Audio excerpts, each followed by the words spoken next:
आदाब नाज़रीन, आइए देखते हैं आज की टॉप 10 न्यूज़।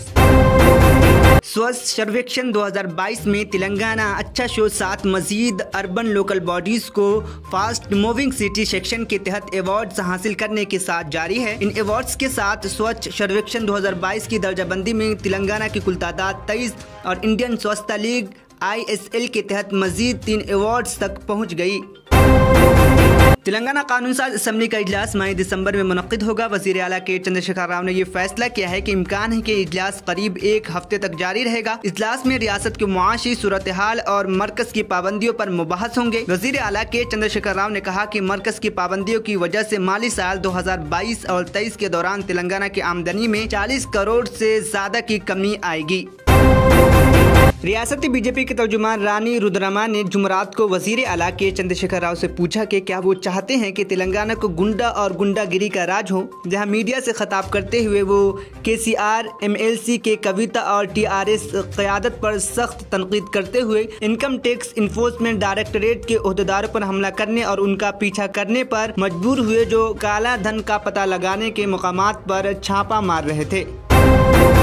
बीजेपी के सीनियर लीडर BL संतोष और देगर को TRS के 4 MLAs को खरीदने के मुबैना साजिश के मामले में खुसूसी तहक़ीक़ाती टीम SIT ने मुलजिम के तौर पर नामजद किया। हुक्काम ने जुमरात को बताया कि तेलंगाना हाईकोर्ट के हिदायत के बाद केस की तहक़ीक़ात करने वाली SIT ने बीजेपी के कौमी जनरल सेक्रेटरी संतोष को दूसरा नोटिस भी जारी किया, जो अब तक इसके सामने पेश नहीं हुए हैं। सरकारी ज़राए ने मीडिया को बताया कि वो ताज़ा नोटिस में उन्हें 26 नवंबर या 28 नवंबर को पूछताछ के लिए SIT के सामने हाजिर होना होगा।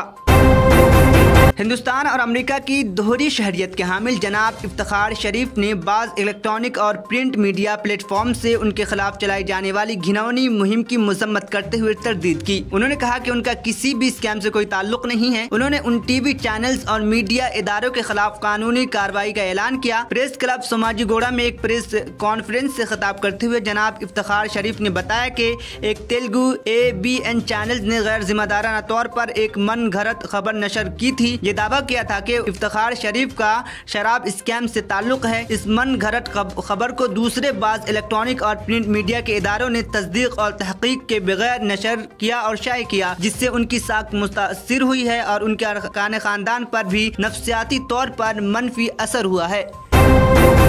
मध्य प्रदेश के मरहले के दौरान जुमा को मुसलसल दूसरे दिन उत्तर प्रदेश कांग्रेस की जनरल सेक्रेटरी प्रियंका गांधी वाड्रा अपने भाई राहुल गांधी की क़यादत में भारत जोड़ो यात्रा में शामिल हुई। मध्य प्रदेश में भारत जोड़ो यात्रा के तीसरे दिन प्रियंका गांधी वाड्रा अपने शौहर और बेटे के साथ राहुल गांधी के साथ कदम से कदम मिलाते हुए नजर आ रही हैं। यह सफर जुमा की सुबह जिला खरगोन से शुरू हुआ। राहुल गांधी की यात्रा जुमा की सुबह 9 बजे तक तकरीबन 7 किलोमीटर फासला तय कर चुकी थी। चाय के वक्फे के बाद पेदिया खुर्द गाँव के सामने मुसाफिरों और सिक्योरिटी अहलकारों के दरमियान झगड़ा हुआ। ये तनाज़ा राहुल गांधी से मुलाकात को लेकर हो रहा था। राहुल गांधी आज ओमकारेश्वर मंदिर में भी पूजा करेंगे।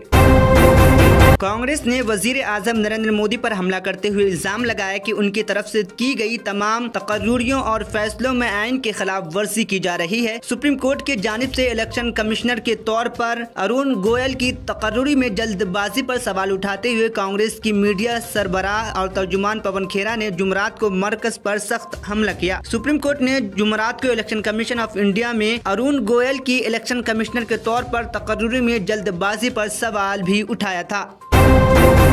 कतर में जारी फीफा वर्ल्ड कप मैच में जापान ने जर्मनी के खिलाफ तारीख फतह दर्ज कराई। वर्ल्ड कप के ग्रुप मरहले मैच में जापान ने पहली बार जर्मनी को शिकस्त दी थी। इसके बाद जापानी शायकीन में जश्न का समा था। तहम जापानी टीम, जिसे दुनिया के क्लास की टीम भी कहा जाता है, न सिर्फ मैच जीतने में कामयाब रही बल्कि सोशल मीडिया पर लोगों के दिलों को भी जीत लिया। उन्होंने जर्मनी के खिलाफ फतह का जश्न के लिए रक्स करने के बजाय अपने लॉकर रूम की सफाई की। इस लॉकर रूम की तस्वीर शेयर करते हुए फीफा ने ट्विटर पर लिखा, फीफा वर्ल्ड कप में जर्मनी के खिलाफ मैच में तारीखी फतह दर्ज करने के बाद जापान के शायकीन ने स्टेडियम से कचरा उठाया। इसके साथ जापानी टीम ने जापानी और अरबी में शुक्रिया के खतूत भी लिखे और वहां के कुछ कागजी परिंदे भी रखे हुए नजर आए। अफगानिस्तान में तालिबान ने 14 अफराद को सरेआम कोड़े मारने की सजा दी। तालिबान हुकाम की जानिब से जिना, डकैती और बदअदवानी के बाद दीगर अक़साम समेत मुख्तलिफ तरह के गुनाहों के लिए ये सरेआम सजाएं दी गई। स्टेडियम में सजा पर अमल दरामद का सैकड़ों लोगों ने मुशाहिदा भी किया। अफगानिस्तान में तालिबान हुकाम की ज़ेर क़यादत सुप्रीम कोर्ट ने 23 नवंबर के रोज़ बताया कि मुल्क के मशरक़ी सूबे लोगर में एक फुटबॉल स्टेडियम के अंदर 14 अफराद को कोड़े मारने की सजाएं दी गई। तालिबान की इस इक़दाम से एक बार फिर इस बात का वाज़ेह इशारा मिलता है कि वो मुल्क में इस्लामी शरीयत को अपनी सख्त तशरीह को नाफिज करने की तरफ गामज़न है। आज के टॉप 10 न्यूज़ में बस इतना ही। मुझे दीजिए इजाज़त। अल्लाह हाफिज़।